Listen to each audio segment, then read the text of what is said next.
So I got to the Air Force Academy and I found out it was against the law for women to be fighter pilots, and it just pissed me off. And that was where I took my rebellious spirit and I was like, well, that's what I'm actually going to do. Ambitious, empowering, brave. Martha McSally is a former U.S. Senator and military fighter pilot. She was the first American woman to fly an Air Force fighter jet in combat, and the first woman to command a U.S. fighter squadron.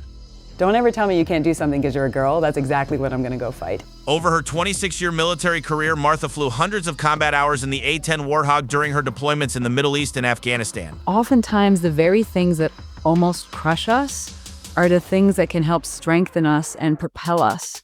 She earned the Bronze Star Medal and multiple air medals, retiring as a colonel. She then represented Arizona in the House of Representatives from 2015 to 2019 and served as U.S. Senator from 2019 to 2020. I've dedicated my life to protecting our country and ensuring a safer world for our allies. Get ready. This interview will encourage you to embrace fear, transform doubt, and reach new heights. Welcome back to the Mellow Millionaire. Today I've got Martha McSally with us. She's a former U.S. Senator, U.S. House of Representatives, Arizona, former fighter pilot of the U.S. Air Force. Her impressive military and political career have made her an enduring icon of courage, conviction, and barrier-breaking leadership. It's great to have you. All right. Well, thanks for that intro. Yeah, so you're living the best life these days. How often do you work out and go hiking and all that? A lot. I'm on Martha 3.0 right now. You just talked about Martha 1.0 and 2.0. So yeah, I'm in the private sector. I'm on the board of a few companies. I'm doing keynote speaking. I'm leading adventure experiences, doing some online coaching. So yeah, I'd go give keynotes and people would be like, let's go deeper with you. How do we do that? And so I was like, well, you want to go into the Grand Canyon with a big heavy backpack on your back? Let's go deeper. So I started this additional part of my business to bring people on adventure experiences. So did Machu Picchu, Inca Trail to Machu Picchu this summer. Got another Grand Canyon one coming up. It's just a few times a year. I mean, if there's so much noise and we're so busy, and especially driven people, driven entrepreneurs, driven leaders, there's just so many distractions. And, ultimately the growth comes from being able to create the space, but that's hard to do when we're in the middle of it all. And so get to where there's no cell phone coverage, get out in nature, move your body, get some light into your eyes, get around some inspiration, have those deeper connections with yourself, with others, with God, the divine, with nature, right? That's when you can really get the bullshit out of it and have those real conversations around a campfire, if you're allowed to light fires, depending on where we go. So that's the purpose of that part. Well, what's the story from flight school or the Air Force that fundamentally shaped who you are today? Well, let's see. So I would say I went off to the Air Force Academy when I was 18, and I had no idea what I was doing. Anybody who has teenagers who's listening to this, you're making decisions at 17. I was clueless. I mean, if I had made my decision on Monday, I had my own chocolate chip cookie business, and I was going to go to college and continue my cookie business, and who knows? I would have been poisoning America with sugar right now. But instead, I ended up flying fighter jets. I had lost my dad when I was 12, so that was deeply, deeply impactful. Just rocked my world. He suddenly passed away. He told me to make him proud before he died.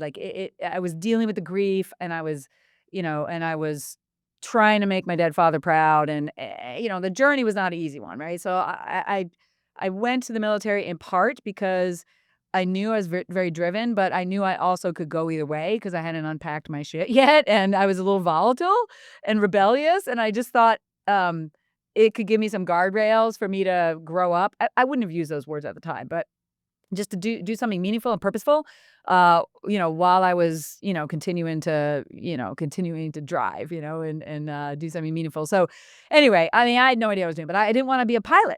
I was motion sick as a kid. And so I got to the Air Force Academy. I was in the 9th class that had women. And I found out it was against the law for women to be fighter pilots. And it just pissed me off. And that was where I took my rebellious spirit. And I was like, well, that's what I'm actually going to do. I'm going to become a fighter pilot. And people were like, it's against the law, Martha. I'm like, I don't care. We live in America. Laws change. And so I literally willed that into existence for my life. I didn't say I might be, I hope I'll be. I was like, I am a fighter pilot.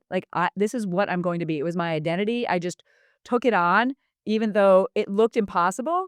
And there was all these barriers. And I had nothing to do with the change when they eventually like 8+ years later when they repealed the law, but then they didn't change the policy, and then eventually they changed the policy. But I just kept blooming where I was planted, and I kept making decisions to keep the dream open. The jet doesn't care if you're a boy or a girl.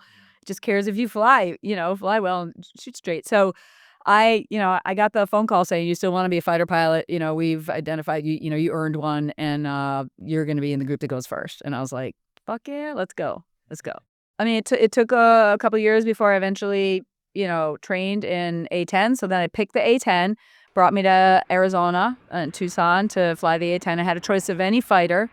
So yeah, another moment I remember like yesterday is when they cleared me for takeoff in the A-10 for the first time, and there were no simulators, and there's no two-seat models. And I'd never flown the plane before. You went through 3 weeks of training. You had to learn everything about the plane, basically how to build it, all the electronics, the hydraulics, like everything. You had to deal with any emergency, all the checklists, but it was all kind of fake. Like, you would just verbally say, this is what I would do if the engine was on fire.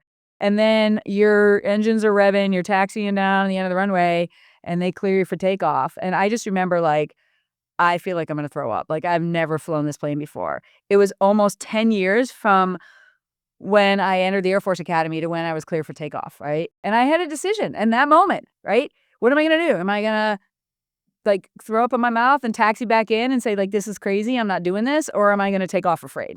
So that was a pivotal moment for me to, like, a lot of people think courage is, where you don't feel fear, but courage is actually when you feel the fear and you choose to do things afraid anyway. So I took off afraid. If you're really called to do this, then, like, do it afraid. That's the only way you'll feel courage. Hey guys, I wanted to jump in and give you some context here. On in the 1980s, when Martha was in flight school, the Department of Defense had a combat exclusion policy that prevented women from flying in direct combat roles, especially in fighter aircraft. It wasn't until 1995 that the Air Force allowed Martha to become the first female pilot to fly in combat, operating the A-10 Warthog in support of Operation Southern Watch in Iraq. It took 2 more decades for Martha's advocacy to pay off.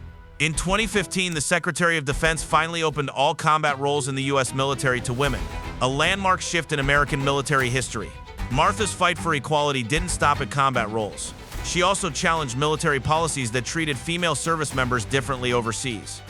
While stationed in Saudi Arabia, U.S. military policy required women to wear a traditional abaya, a head-to-toe robe when off base, even though male service members weren't similarly expected to adopt local religious dress. In McSally v. Rumsfeld, she sued the Department of Defense, claiming that the policy treated women as inferior to men, which led to the policy being changed, and Congress passing legislation that prohibited similar DoD requirements in the future. All right, history lesson over. Let's get back to the episode. So what decision-making framework did you develop that you now translate into leadership coaching? Because I'll tell you what, leaders are built. And this is the one thing the world needs is more leaders. I mean, I look at this business, I look at every business, and everybody's saying, how do I get the next leaders? How do I get the right people to actually lead from up front and actually, like, look after people and understand it's a privilege? Yeah, exactly. Yeah, no, leaders are like, they're not born, right? They're built, and it's like going to the gym and doing reps, right? So there are tools that people can do to become a leader and to develop the leaders below them. When I'm giving keynote speeches these days, I focus on a theme of how to be unbreakable, be an unbreakable leader. And what does that mean? It doesn't mean that you're not taking hits. It doesn't mean you're not failing. It doesn't mean that challenges are not coming. What it means is that you have the capacity to deal with anything that is thrown your way, and you are showing up authentically. You are not reacting. You're not acting out of fear. You're not acting out of something that you haven't unpacked from your own past that you're still walking around with, right? And you are truly, showing up to your team, leading people through their fear to bend and not break, with whatever challenge comes your way. And so I walk people through a framework, but, the theme of it is lead yourself first, right? Like, leadership starts with leading yourself first. And a lot of times when we're talking about leadership, we want to give people external strategies and kind of operational stuff or tactics. And my approach is from the inside out, not the outside in. And the best leaders that I've worked for, the best leaders I've worked with, when I'm in my best higher self as a leader, it's because first, I am truly connected with who I truly am. Like, my zone of genius, which is Gay Hendricks' words that he used. what is it that I uniquely am gifted with that I am bringing to this company, to this team? And not trying to be somebody else, not trying to operate outside your zone of genius, but truly like connect with your authentic self, like the essence of who you truly are, right? Not what somebody else wants you to be, not trying to pretend, because that's when people get into imposter syndrome and they get into like whatever in their head is when they're actually trying to be something they're not, right? So I bring everybody through. It's the wedge framework. Wedge is my call sign when I was in the military, and we can't go through all of it today. But the W stands for who are you, and really making sure that that leader is connected with their true essence of what they bring to the table. Is it innovation? Is it vision? Is it follow through? Is it whatever it is? Like those go through a process so that you are very aware. I literally have like 15 words on my wall. It starts with I am unbreakable, I am courageous, I am integrity, I am generous, I am growing. There's like 15 of them. I went through an exercise and I bring people through it. Like, how do you connect with who you are? When somebody asks you who you are, it's not I'm an entrepreneur. It's not I'm the COO. I mean, that's what we say in this world, right? That's we usually are focused on roles. But I wish people could like have under their title, I'm an innovator, I'm a follow-through person, I'm a systems guy, I'm generous, I'm a team builder, I'm whatever it is. So go through if this were your 80th birthday toast or your eulogy, what words would you want people to use that actually capture who you are? When you can be the best leader is when you're truly grounded in yourself. You're being honest about where you are. You're even honest about what you're afraid of, right? And you're leading teams as other human beings authentically. They're not robots. They're people. That's great. I really appreciate that. It's figuring out who you are and what your strengths are. And in areas that you just feel expansive in, right? And you keep pushing yourself so you get better and better. It's not that you're just resting in your strengths. Right. But we each have unique attributes that are strengths of ours. So yeah, why would we be, if you're a quick start, why would you put somebody in charge of the spreadsheets and the follow through in the project? Like, not only are they going to suck at it, it's going to feel contractive to them. Like they're going to get out of bed in the morning and be like, oh God, I got to work. And then you think they're showing up as the best version of themselves on your team? No way. Yeah. They're looking for another job probably, or they're hiding, and then they feel bad because they're not, just like figure out what those strengths are and put people in the right seat on the bus and make sure you have all the right, the understanding of what attributes are needed for each seat on the bus. A lot of people that tell me that, they're like, dude, I just want to do what you did. I'm like, it's like, I enjoy it, but I had to work for 20 years to kind of learn how to handle it. That's why lottery winners go broke right away. Because it's like all of a sudden people start showing up in their lives that are like, who are you? You went to grade school, Yeah, I think the other part of that, not to go off on too much of a tangent, but I do believe that our outer world matches our inner world. And oftentimes lottery winners go broke because they don't think they deserve it. And their inner world is still one of scarcity. So their outer world, they end up making decisions that have them lose this abundance, and they get back to matching their inner worlds. I got 3 questions I ask on and we still got plenty of time. But so what's one piece of game-changing advice you wish you knew in your 20s? Oh, man. I wish I understood that everything doesn't have to be the hard brute force, work harder than everybody else and like brute force your way through every wall. Like sometimes you can go over the wall or around the wall or blow up the wall. I just thought everything had to be hard when I was younger, and I was going to outdo, outwork, persevere like everybody. And that served me until it didn't, right? And I now realize, and I had to go through all that to kind of get to a better understanding now, where I was like, all right, I've graduated from those lessons. It doesn't mean you're not working. It means that you create the space to connect with who you are and kind of get inspired as to what action to take, right? And if you're able to like sit with yourself and kind of allow that spaciousness to get the divine downloads or whatever, whether it's your right brain intuition, the answer comes to you in the shower. Like you got to create the space. If you're trying to solve something, like, that's the person I need to call. Like take inspired action instead of brute forcing everything in order to achieve. It worked for me. I think I've tried to take the shortcuts, and not meaning like you got to do hard work if you want to get in shape. But the shortcuts where I'd bring an apple to my teachers. I said, listen, I'm getting a scholarship, although I was getting a $2,000 Pell Grant. And I'd say, if I fall below a 4.0, I'm going to lose this money. So can you let me know? I'll work with a teacher's assistant. I'll get a tutor. And I'm telling you, so many times I was on the fence of a B or an A. And they'd say, look, if you kill this last presentation, I want to make sure they'd circle my name. It was always circled in the roster. And I try to go above and beyond in most of the things I do, but I'm like, wait a minute. If there's a way to get home quicker, Yeah, smart. if you had to start over with $10 million tomorrow, where would you put the money? Would you put it into stocks and bonds, start businesses? Would you put it in the S&P? Would you put it into Bitcoin? What would you do with it? I think for me, abundance is about experiences. It's about making good investments so that it can keep creating more abundance. And so it's not about hoarding it, right? It's about legacy and about, giving to others. So I'm not going to pick one investment over the other, but I think it's like, hey, don't be hoarding it. Don't be only focused on like, all right, I don't make the 10, the 20, that like, but make responsible decisions about like, allow the money to be spitting off what you could, live off of if you wanted to just like get in your camper van and, just do whatever you want for a year, right? So you don't have the golden handcuffs, but also the resources are for experiences like you talked about, right? So as long as you keep it about experiences and it's not about status, what kind of experiences can I use these resources for so that you can, have those experiences with friends and family and others you love, do something new, do something different, do something that challenges you. So focus on that. And then legacy. I mean, I have a scholarship fund right now, and it's called the Dare to Fly Scholarship.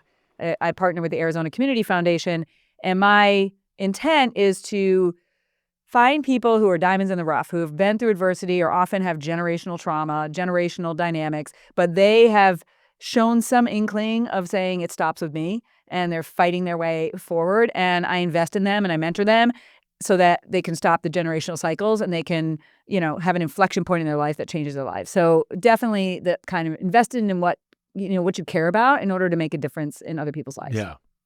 What's the biggest professional dream at the current moment for you?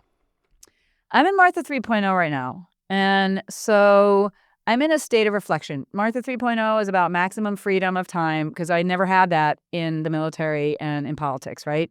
So for me, it's maximum freedom of time, maximum abundance to me and through me, maximum impact, and minimum grinding. And that's the stage that I've been in for the past now, kind of 5 years into it. I've been in a reflection state for the past few months of like, all right, just kind of meditating, prayerful, whatever people's beliefs are. For me, I just, kind of spend time throwing up to, God, like, am I doing what I'm supposed to be doing right now? Is there our friend Jeff Hayes is constantly telling me I'm playing small right now and I have something bigger that I should be doing. And I usually tell him to go away because I've already done enough grinding in my life. I've already done enough big things. And I feel like I don't need to prove anything else to myself or anybody else. Like I've served, I've worked hard, but I'm about like impact, experiences, solving problems for people, and abundance. And so what does that look like? Is there a big calling I have to do something new and different? Is there a Martha 4.0 coming where I'm a leader? I'm talking to somebody right now about maybe starting a business together, and I'm just trying to be reflective about, I don't want to get myself where I'm all of a sudden grinding again because of somebody else telling me I need to be doing more. So I'm just being reflective, like, all right, what do you want me to do? What's the next mission? I want to make sure it continues with having some freedom of time for me because it's really important. So we'll see. To be continued. Man, a decade goes by and you're like, you could learn so much from the past. So I like that quality. Yeah. What would you rather be? This was an interesting question that popped up a couple episodes ago, and I had to really think about it. It's a very hard question. Would you rather be loved or respected? I think my life has shown that I'd rather be respected. I think it can tend to be, women probably answer it more wanting to be loved. I wanted to be loved, but at the same time, the best mentors I've ever had, and that was my next question, is Yeah. I really respect them. They told me the hard truth. They were honest with me. So I think it'd be both. I think it's a trick question because I also think if you're, and I'm trying to get too woo-woo here, but if you're looking for somebody outside of you to make you feel loved and feel like you're enough, then you got work to do. You got inner work to do, right? Like if we outsource feeling enough and feeling love and feeling bliss to another person, then you also outsource your misery to them. Like they get to, you're outsourcing instead of insourcing, saying like, you know what? I'm going to be on the journey where I am love, and I am enough, and I am respect, and then I'm gonna exude that to others, and then I'm gonna attract that to myself, and I am in a status of well-being overall, and I'm not looking for someone else to validate that. It's not we're not there, I'm not there. I'm on the journey, though, and I am very more aware of when I'm outsourcing versus when I'm, like, just staying in my, you know, in my inner contentment. We're not fully outsourcing our well-being Yeah, to no, you others. shouldn't. Yeah. You're right. You do give the misery away too. And I would say, like, I want to be valued. I don't need to be like, there's a lot of haters out there that never met me. Right. So like, look, I don't really care what a lot of people think. And I don't need to read a million books. I need to read the same 10 books a lot. You know, the people that I'm the closest to, they don't call me out. They call me up. But it's tough. Sometimes, I mean, I've teared up talking about it when someone calls me and says, you're better than this. I have a question. Do you feel like you can call them up when you're in a place of doubt or feeling alone or feeling like you're just like you're struggling, you've got an emotion coming up that's uncomfortable? Like, do you have people who you can be honest with? You know, I don't really do that very often. You know what I've learned to do is go on long walks and actually, I have a funny shirt that someone bought me. It said, sometimes I need to talk. Sometimes I talk to myself because I need to talk to an expert. But I kind of live in my own head a lot of the time. So I go on these long walks, usually 3 or 4 miles, not that long compared Yeah. to most people. But sometimes I just need to be in my own head and like think through things. And I do like to hear other people's perspectives. I'm probably the most, on my grave, I wanted to be the best dad ever. I'm not a dad yet. I wanted to be the most curious guy, and he fell in love with the game. He fell in love with practice. Okay, so Dare to Fly is your book, The Simple Lessons of Yeah, Never I Giving got Up. one for you here. I'm going to sign it for you. Let's do it. Yeah. So what's the hardest, what was the hardest story to write? I would say 2 things. One was writing in the book about being abused by my high school coach after my dad died. People who know me knew that this happened to me, but like saying it to the whole world that I had been through this was a whole nother step for me to be able to not just survive it, not just heal from it, but integrate it into it's a part of who I am, and it's a part of what made me who I am. I don't think I would have said, "Don't tell me I can't fly fighter jets because I'm a girl," had I not been through that. So I'm grateful in a weird way for the traumatic experiences I've had, but writing it down, I didn't get into gory details. The point was about like so many women and men have been through something similar, and it's easier for women to talk about it than men, but a lot of men have been through some sort of abuse when they were kids, sexual abuse or assault when they were younger, and so just being able to say that out loud to be an example for others that it doesn't have to define you, it doesn't have to hold you back. It can actually, I turn it into jet fuel. That was really challenging. And writing about losing my dad, what was interesting is, this was back in the 70s where people just we didn't go to counseling. Nobody really talked about it. We all just sort of went on our own journeys of dealing with it. And I actually reached out to my siblings to get their perspectives of what happened in that 48-hour period and what their recollections were when my dad was in the hospital. And that was actually beautiful. I mean, it wasn't hard, but it was kind of beautiful to get because I was 12 and I just was experiencing it the way I was.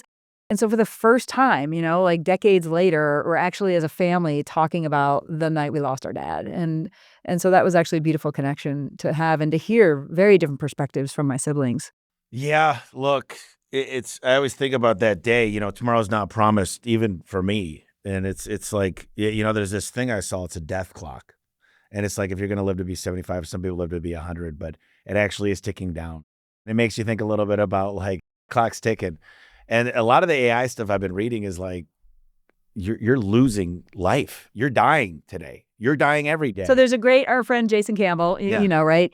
He leads a breathwork program that I jump into. And so he's always dropping little wisdom bombs in that. And he talks about it's like an old ancient practice of practice dying every night. And it sounds morbid, but I love this practice. And I've been instituting it where you're intentional about when you put your head on the pillow and you're getting ready to go to sleep, you've experienced enough. Like you actually reflect just briefly. Like if I don't open my eyes tomorrow, I'm complete. My life is complete. I've experienced enough and I'm going to sleep. I want to say a really good prayer. I go through a little debrief of the day too about like, hey, is there anything I need to do differently tomorrow? Is there anything where I didn't show up as my best self? So I do that. And just literally the last thing is I'm falling asleep. And then every morning, the first thing when I wake up, like, I mean, it's literally now a part of just my morning routine is I got another day.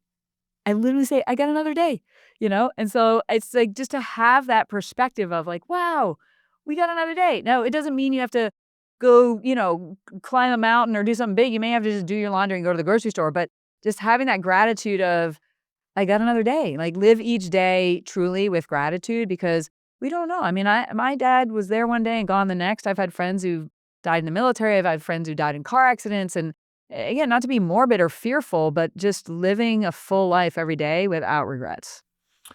We'll get the closeout question. We'll go quick here. So Yeah. you got to pick up the book, Dare to Fly. If you're looking for a great speaker, Martha McSally, world of experience, great leader, been through a lot. Is there any other book that's changed your life that you'd recommend? I'd probably say The Untethered Soul. Is that by Michael Singer, I think? It's essentially as part of kind of just our spiritual journey to be able to be present where we are. The way he even talks about the voice that everybody has in their head, and how if it was a person sitting on your couch, how like you'd kick them out of the house because of how crazy they are, right? Just being honest about being the kind of observer about what's happening in your life, and not being attached to, the things that usually are like bogging us down. I don't know. It's worth just reading. It was deeply moving for me, kind of a part of my emotional, spiritual journey. And it just resonated as deep truth. Deep truth. I'm going to read it. Yeah. I'm curious. I've always really wondered, because you've never really talked about this. I've never heard you talk about it. It was almost like something that you just wanted to stay away from, like your time as in the House and Senate. And I understand it's like, if you don't play those games, and it's kind of, they call it the swamp for a reason. But is that something you'd be open to talking about? I hate politics. Like, I joke that I left the military in part because it was so damn political and bureaucratic. But I just, part of who I am is I can't walk by a problem, much to frustration of me and people in my life, because sometimes I wish I could walk by a problem, but I can't, right? So if I'm complaining about something, I'm always looking myself in the mirror like, what are you going to do about it? Like, get your ass in the arena. Like the man in the arena, the Teddy Roosevelt quote, like, I've got that yellowed cutout of when I first read it as a cadet at the Air Force Academy, still that same cutout on my refrigerator, because it spoke so deeply to me. I'm the woman in the arena kind of person. And so it's a crazy story where I'm overseas. I had retired. I was working as a professor, teaching national security studies to all these people from former Soviet countries. And I just felt this call to duty, like I had more to do, and more to give. And I was like, no. I was trying to lie down to that feeling went away. Like, I just do not want to get involved in politics. But I ended up like very abruptly quitting my position, flying home and saying, I'm running for Congress. What do I do? Do I fill out paperwork somewhere? I had no idea what I was doing, and I would not advise anyone else doing it that way. But when you feel that call to duty, when you feel that fire in the belly, you can't turn off. And in this case, it was running. For other people, maybe like, starting a new business, or they feel like there's a real problem they can solve to help people. Like, you can't turn that off. You know what that feeling's like, right? You either can turn it off and then you scroll on Netflix or get a drink and try to numb yourself, or you go, okay, let's go. Let's go, right? So next thing you know, I'm like running for Congress, building a team, trying to figure it out. And I was just trying to serve and make a difference, just like I did in uniform. It's a different combat zone to me. It's just Washington, D.C. And I'd rather be in the arena than complaining about the arena. So it took me 3 years to get elected. I got elected by the narrowest victory in the House, 167 votes after a 43-day recount. Actually, in 2012, I thought I had won. I went to freshman orientation, voted for the speaker, and then they counted more ballots for 14 days, and I ended up losing by like 0.84%. So then I ran again for, 2 years of trench warfare, and then very split district that I was representing down Tucson, south to the border. And so I did that for 4 years, and then I was appointed to John McCain's Senate seat after he passed away, served there for 2 years, didn't hang on to the seat in 2020, and now I'm on Martha 3.0 in the private sector. Look, it is a frustrating place by design. Like, the founding fathers set the federal government up to be frustrating, where you can't just do massive change all at once, right? Like, just, whoa, the pendulum swinging one side or the other. Like, they set it up so we have the checks and balances. So, like, there's supposed to be some oversight of, the executive branch tries to overreach. Then you have the legislative and the judicial branch that have different levers they pull in oversight of that. And similarly, you may have a brilliant idea as a legislator, but if you can't figure out how to get consensus and get it through the House and get it through the Senate and get it signed by the president, which may be opposite party, and I can't remember who described it this way, but, the House is supposed to be like the hot cup of coffee, like the voice of the people every 2 years, right? The people are like, they're mad about whatever. And that's what the House is supposed to be. And the Senate was supposed to be like the saucer, like, whoa, whoa, whoa. They're supposed to be the adults in the room. Hey, hold on. Like, let's look at the longer view. Let's look at the big picture. What's best for the country? Because they're supposed to be every 6 years. That's what it was supposed to be. And that's what it kind of used to be, even though you would always see the friction on, cable TV. But it's always been frustrating, even this is not new. If you look at the early days of our country, or even obviously, time of Abraham Lincoln, like it was cantankerous, it was combative, right? So it's frustrating by design. So the way I would look at it is, I would look at it like, all right, somebody would bring me a problem, and I would say, is this a government problem? First question, right? And sometimes it is, but I philosophically didn't think it should be. Like, I'm conservative, right? I think the federal government should be limited and effective in what they do to do some of the basics, but it's grown too big. It's doing way too much, right? So philosophically, I may believe that something is not a federal or a government issue at all. So, okay, is it a federal government issue? Because people would come to me at the dog park, complaining about potholes. Like, sorry, call the city. That's not me, or the county.